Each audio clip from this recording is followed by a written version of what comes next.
NSV का ये उपहार विवाहित जीवन में आए बहार। यदि आप और बच्चे नहीं चाहते तो बिना चीर फाड़ के NSV पुरुषों के परिवार नियोजन का सिर्फ 10 मिनट का सरल उपाय है और आधे घंटे बाद आप घर भी जा सकते हैं। इससे कोई कमजोरी नहीं होती बल्कि सहवास का आनंद और भी बढ़ जाता है। एनएसवी का ये उपहार विवाहित जीवन में आए बहार। राष्ट्रीय स्वास्थ्य मिशन, स्वास्थ्य विभाग हरियाणा द्वारा जनहित में जारी।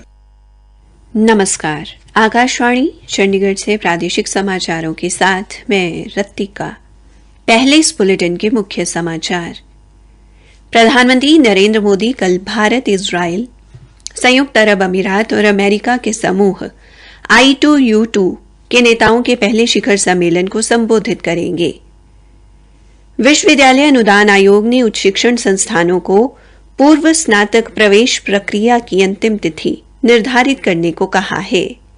आज देश भर में गुरु पूर्णिमा का पर्व मनाया जा रहा है और हरियाणा सरकार ने पिछड़ा वर्ग आयोग का गठन कर दिया है। अब समाचार विस्तार से। प्रधानमंत्री नरेंद्र मोदी कल भारत, इजराइल, संयुक्त अरब अमीरात और अमेरिका के समूह I2U2 के नेताओं के पहले शिखर सम्मेलन में हिस्सा लेंगे। वर्चुअल माध्यम से आयोजित होने वाले इस सम्मेलन में इजराइल के प्रधानमंत्री यार लैपिड, संयुक्त अरब अमीरात के राष्ट्रपति मोहम्मद बिन जायद अल नहयान और अमेरिका के राष्ट्रपति जो बाइडेन भी शामिल होंगे। ये सभी नेता समूह की रूपरेखा के अंतर्गत संभावित संयुक्त परियोजनाओं और साझा हित के अन्य मुद्दों पर विचार विमर्श करेंगे। साथ ही अपने अपने क्षेत्रों और बाहरी क्षेत्रों में व्यापार व निवेश में आर्थिक सहभागिता मजबूत करने पर बातचीत करेंगे। ये परियोजनाएं आर्थिक सहयोग के लिए मॉडल के रूप में कार्य कर सकती हैं तथा उद्यमियों एवं श्रमिकों के लिए अवसर प्रदान करेंगी। I2U2 का उद्देश्य जल, ऊर्जा, परिवहन, अंतरिक्ष, स्वास्थ्य एवं खाद्य सुरक्षा जैसे 6 क्षेत्रों में संयुक्त निवेश को बढ़ावा देना है। विश्वविद्यालय अनुदान आयोग UGC ने उच्च शिक्षण संस्थानों को पूर्व स्नातक प्रवेश प्रक्रिया की अंतिम तिथि निर्धारित करने को कहा है ताकि 12वीं के परिणाम घोषित होने के बाद विद्यार्थियों को प्रवेश के लिए पर्याप्त समय मिल सके। सभी विश्वविद्यालयों के कुलपतियों, महाविद्यालयों के प्रधानाचार्यों तथा निदेशकों को लिखे पत्र में आयोग ने कहा कि ऐसा देखने में आया है कि कुछ विश्वविद्यालयों ने सत्र 2022-23 के लिए पूर्व स्नातक पाठ्यक्रमों में पंजीकरण शुरू कर दिया है। अगर प्रवेश की अंतिम तिथि तक 12वीं का परिणाम घोषित नहीं होता तो केंद्रीय माध्यमिक शिक्षा बोर्ड के विद्यार्थी प्रवेश प्रक्रिया से वंचित हो सकते हैं। UGC ने कहा कि मूल्यांकन की प्रक्रिया जारी है और जल्द ही 12वीं के परिणाम घोषित किए जाएंगे। उपभोक्ता खुदरा मूल्य सूचकांक के आधार पर मुद्रास्फीति की दर इस वर्ष जून में घटकर 7.01% पर आ गई है, जो पिछले महीने 7.04% थी। सांख्यिकी एवं कार्यक्रम कार्यान्वयन मंत्रालय ने कहा कि खाने पीने वाली वस्तुओं के वर्ग में कीमतों में कमी के कारण महंगाई थोड़ी कम हुई है। इस वर्ष जून में खाद्य पदार्थों में मुद्रास्फीति दर 7.56% पर आ गई है, जो मई में 7.84% थी। इसके अलावा सब्जियों की महंगाई दर इस वर्ष मई में 18.26% के मुकाबले जून में 17.37% पर आ गई है। रूस यूक्रेन युद्ध एवं कच्चे तेल की उच्च कीमतों के कारण महंगाई को भारतीय रिजर्व बैंक की 6% ऊपरी छूट की सीमा से ऊपर रखा गया है। प्रादेशिक समाचार आकाशवाणी चंडीगढ़ से प्रसारित किए जा रहे हैं। आज देश में गुरु पूर्णिमा का पर्व मनाया गया। इसे व्यास पूर्णिमा भी कहा जाता है। ये पर्व गुरुओं और शिक्षकों को समर्पित है। इस अवसर पर लोग मार्गदर्शन करने वाले और जीवन को दिशा देने वाले अपने गुरुओं को याद करते हैं। भगवान बुद्ध ने आज ही के दिन बोधि वृक्ष के नीचे ज्ञान प्राप्ति के बाद अपना पहला उपदेश दिया था। प्रधानमंत्री नरेंद्र मोदी ने गुरु पूर्णिमा के अवसर पर देशवासियों को शुभकामनाएं दी हैं। एक ट्वीट में श्री मोदी ने कहा कि आज के दिन उन सभी अनुकरणीय गुरुओं के प्रति कृतज्ञता व्यक्त की जाती है जिन्होंने लोगों को जीवन में आगे बढ़ने के लिए प्रेरित किया। उन्होंने कहा कि भारतीय समाज शिक्षा और ज्ञान को बहुत महत्व देता है। श्री मोदी ने आशा जताई कि गुरुओं के आशीर्वाद से भारत नई ऊंचाइयों तक पहुंचेगा। हरियाणा के राज्यपाल बंडारू दत्तात्रेय ने कहा कि व्यक्ति के जीवन में गुरु ही सच्चा मार्गदर्शक होता है। गुरु ज्ञान पाकर ही व्यक्ति जीवन को सफल बना सकता है। इसलिए हमें गुरु परंपरा का सम्मान करते हुए समृद्ध गुरु परंपरा को और आगे बढ़ाना चाहिए। आज हिमाचल प्रदेश के गांव कटनी के ध्यान योग आश्रम एवं आयुर्वेद शोध संस्थान में योग शक्ति शिविर एवं गुरु पूर्णिमा महोत्सव कार्यक्रम में बोलते हुए श्री दत्तात्रेय ने देश व प्रदेशवासियों को गुरु पूर्णिमा की शुभकामनाएं दी। उन्होंने कहा कि संयम, साधना, आध्यात्म और अच्छे स्वास्थ्य के लिए मन को साधने की जरूरत होती है।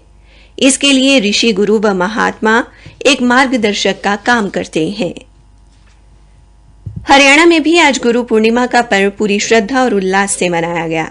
यमुनानगर में श्रद्धालुओं ने आश्रमों एवं मंदिरों में जाकर गुरुओं का आशीर्वाद दिया। इसी कड़ी में हरियाणा के शिक्षा मंत्री कंवरपाल ने कपाल मोचन स्थित दक्ष प्रजापति धर्मशाला में महाराज दक्ष प्रजापति जयंती पर आयोजित समारोह में उनके चित्र पर पुष्प अर्पित किए। इस अवसर पर श्री गुर्जर ने अपने संबोधन में कहा कि भगवान के बाद माता पिता व गुरुओं का दर्जा होता है। यही समाज को सही राह दिखाते हैं। वहीं पानीपत जिले में श्रद्धालुओं ने प्राचीन देवी मंदिर में पूजा अर्चना की और धार्मिक संस्थाओं द्वारा जगह जगह भंडारे लगाए गए। अम्बाला छावनी में आज विभिन्न मंदिरों में पूजा अर्चना की गई और गुरु का महत्व बताया गया। कैथल गायत्री परिवार संस्थान में गुरु पूर्णिमा का पर्व धूमधाम से मनाया गया। श्रद्धालुओं ने सुबह से शाम तक गायत्री मंत्र का अखंड जाप किया। कार्यक्रम की अध्यक्षता अधिवक्ता विष्णुदत्त शर्मा ने की, जबकि यशपाल चौधरी ने मुख्य अतिथि के तौर पर शिरकत की। कुरुक्षेत्र स्थित श्री कृष्ण आयुष विश्वविद्यालय में आज गुरु पूर्णिमा के अवसर पर कुलपति डॉक्टर बलदेव कुमार ने धन्वंतरी भगवान के चरणों में पुष्प अर्पित कर वंदना की। इस अवसर पर सभी छात्र छात्राओं ने अपने गुरुजनों का आशीर्वाद लिया। गुरु पूर्णिमा की शुभकामनाएं देते हुए कुलपति ने कहा कि व्यक्ति के जीवन में चेतन और अचेतन दो तरह के गुरु होते हैं। पहला गुरु चेतन रूप में माता पिता होते हैं, उसके बाद शिक्षक, यानी उम्र के हर पड़ाव में व्यक्ति किसी न किसी रूप में हर छोटे बड़े से सीखता रहता है, और दूसरा गुरु हमारी पुस्तकें हैं। हरियाणा सरकार ने पिछड़ा वर्ग आयोग का गठन कर दिया है। सेवानिवृत्त न्यायमूर्ति दर्शन सिंह इस आयोग के अध्यक्ष बनाए गए हैं। इसके अलावा भूतपूर्व कुलपति डॉक्टर एस.के. गखड़, श्यामलाल जांगड़ा और अनुसूचित जाति एवं पिछड़ा वर्ग कल्याण विभाग के महानिदेशक इस आयोग के सदस्य होंगे, जबकि अनुसूचित जाति एवं पिछड़ा वर्ग कल्याण विभाग के विशेष सचिव मुकुल कुमार को सदस्य सचिव के तौर पर नियुक्त किया गया है। इस संबंध में जारी अधिसूचना के अनुसार हरियाणा के राज्यपाल ने हरियाणा पिछड़ा वर्ग आयोग अधिनियम 2016 की धारा 3 की उपधारा 1 व 2 द्वारा प्रदत्त शक्तियों का प्रयोग करते हुए पिछड़ा वर्ग आयोग का गठन किया है। जींद के जिलाधीश डॉक्टर मनोज कुमार ने बताया कि केंद्र सरकार द्वारा आयुध संशोधन विधेयक 2019 के तहत अब कोई व्यक्ति केवल 2 ही आग्नेय अस्त्र अपने पास रख सकता है, जबकि पहले यह संख्या 3 थी। इस दौरान अतिरिक्त बंदूकें निकटवर्ती पुलिस स्टेशन के प्रभारी या लाइसेंस शुदा बंदूक डीलर के पास जमा करवानी होगी।